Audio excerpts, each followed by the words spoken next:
Hello everyone and welcome back to my channel जिसका नाम है साइंस स्टडी कॉर्नर। तो स्टूडेंट्स, आज हम बात करने वाले हैं उन 3 टिप्स के बारे में जिन्हें अप्लाई करके आप अकाउंटेंसी में अच्छे से स्कोर कर सकते हैं। तो करते हैं अपनी वीडियो स्टार्ट। और उससे पहले अगर आपने मेरे चैनल को सब्सक्राइब नहीं किया है तो फटाफट सब्सक्राइब कर दीजिएगा, और मेरी वीडियो अगर आपको अच्छी लगी हो तो लाइक कर दीजिएगा और अपने फ्रेंड्स के साथ शेयर कर दीजिएगा। तो स्टूडेंट्स, स्टार्ट करते हैं फर्स्ट से, क्लियर बेसिक एंड कंसेप्ट्स। अगर आप अकाउंटेंसी में अच्छा स्कोर करना चाहते हैं और प्रैक्टिकल क्वेश्चन अच्छे से करना चाहते हैं तो आपको अपने बेसिक्स जो हैं वो क्लियर करने पड़ेंगे। क्या कंसेप्ट्स होते हैं, क्या बेसिक है हमारा, वो आपको क्लियर होना चाहिए। विदाउट बेसिक क्लियरेंस के आप आगे मूव ऑन नहीं कर सकते, क्योंकि प्रैक्टिकल क्वेश्चन आप तभी कर पाएंगे कि कौन सा रूल लगेगा, डेबिट होगा कि क्रेडिट होगा, उसका क्या रीज़न है। तो वो सब आपको बेसिक से ही समझ आएगा कि क्या रीज़न है, कहाँ पे हमने कौन सा रूल अप्लाई करना है। और अगर आप 12th में हैं तो आपको 11th का बेस स्ट्रॉन्ग करना है, अपना 11th अच्छे से करना है। आप ग्रेजुएशन में हैं तो आपको 11th और 12th जो है वो आपका बेस है। तो आप बेसिक्स जो है वो क्लियर करके चलिए और तब आगे आप मूव ऑन करिए। दूसरा आता है टाइम मैनेजमेंट। तो स्टूडेंट्स, आपको पता है कि कॉमर्स का सबसे मेन सब्जेक्ट जो है वो अकाउंट्स है, और अकाउंट्स को आपको टाइम देना ही पड़ेगा। आपको एटलीस्ट जो है पर डे 1 आवर अकाउंट्स को देना ही है। उसमें आप थ्योरी भी करिए, थ्योरी को बिल्कुल नज़रअंदाज मत कीजिए, और प्रैक्टिकल क्वेश्चंस की भी प्रैक्टिस कीजिए। तो स्टूडेंट्स, अगर आपको थ्योरी करनी है तो आप आफ्टरनून के टाइम पे कीजिए, और अगर आपको प्रैक्टिकल क्वेश्चन करने हैं तो आप रात को कीजिए। उसमें क्या होगा, आपको नींद भी नहीं आएगी और आप अच्छे से कर पाएंगे। तो टाइम आपको अकाउंट्स को देना पड़ेगा। आपको ये मैनेज करना पड़ेगा कि कैसे आपको दूसरे अदर सब्जेक्ट्स को अपना टाइम देना है। ठीक है।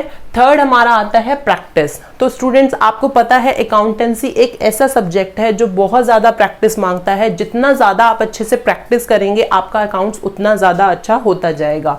आपको कोई क्वेश्चन आता भी है, आपको लग रहा है कि ये क्वेश्चन मुझे आता है, लेकिन फिर भी आप अपने हाथ से उसको सॉल्व कीजिए। उसमें क्या होगा, आपकी स्पीड भी इंक्रीज होगी।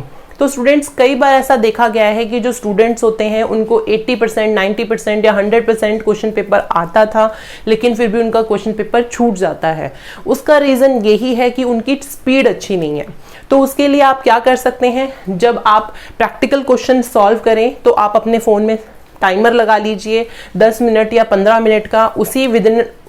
उसी टाइम के अंदर आप जो है उस क्वेश्चन को सॉल्व कीजिए। उससे क्या होगा, आपका जो है स्पीड भी इंक्रीज होगी। तो स्पीड भी आपको इंक्रीज करना बहुत ज़्यादा ज़रूरी है प्रैक्टिस के साथ में।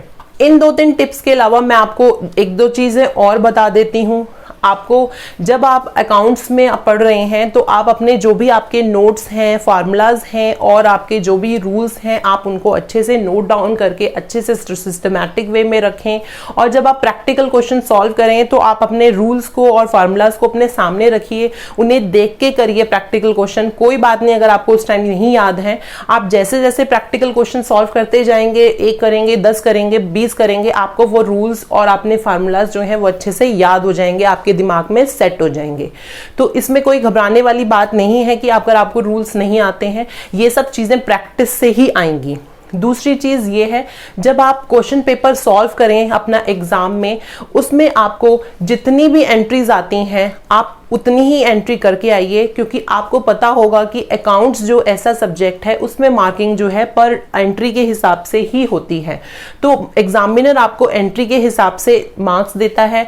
अगर आपका आंसर मैच नहीं हो रहा है तो कोई घबराने वाली बात नहीं है, आपको जितनी एंट्रीज आती हैं आप उतनी करिएगा। और अगर आपको कोई एंट्री नहीं आती है तो कोई बात नहीं, आप उसका फॉर्मेट बना के आ जाइए, उसमें भी आपको एग्जामिनर जो है मार्क्स दे देगा, 0 से ज़्यादा ही मिलेंगे। तो स्टूडेंट्स, ये थी कुछ टिप्स जिन्हें अप्लाई करके आप अकाउंट्स में अच्छे से स्कोर कर पाएंगे। तो मिलते हैं अपनी नेक्स्ट वीडियो में नेक्स्ट टॉपिक के साथ। तब तक के लिए have a nice day and good bye.